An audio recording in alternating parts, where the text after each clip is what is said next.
What was the biggest thing you got out of 75 Hard?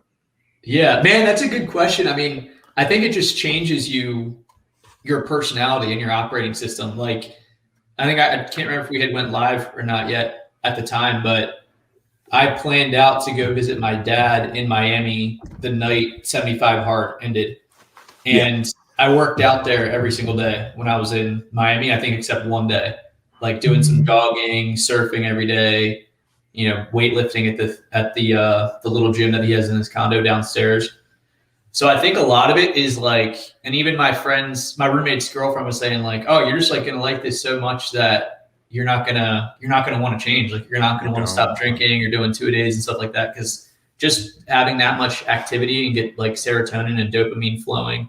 And also just talking about compound effect when we're talking about saving time, either calling your prospects or following up with your leads. The compound effect of confidence that you get where you mark a day off your calendar. I have a calendar in my room that I put my workouts and I just cross the day off, say a little note to myself, like this day's done, we're going on the next one. The amount of compounded confidence that you get doing that day in and day out consistently throughout the journey of 75 days is like, you get so much compound confidence from realizing like 99.9% of other people are not doing what you're doing and prioritizing themselves like you're prioritizing your own self.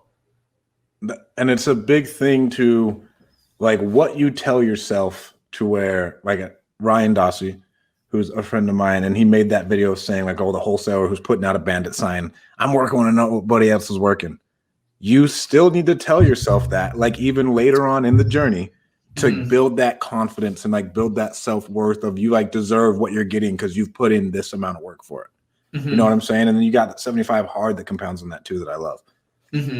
Yeah, absolutely, man. And I'm a pump for the phase one. The phase one ads, for those of you guys listening that aren't sure, it's 10 minutes visualization meditation per day, a 5-minute cold shower, and then completing 8 critical tasks that you plan out at least the night before, right? That's what got me. I legitimately one day I was like, bro, I didn't plan my day and I didn't sit down and think about what has to be done. And so like my productivity shot up even though I'm not doing it. Like for what was it? We did it for a week, 2 weeks. And it was insane because like I'm really like, fuck, okay, it's 1 a.m. I don't have this shit done. And so I'm sitting there at my computer hashing something out because like, oh, I can't fail. I don't want to do this, blah, blah, blah. Toward that is what the productivity that has put out of me has been pretty crazy.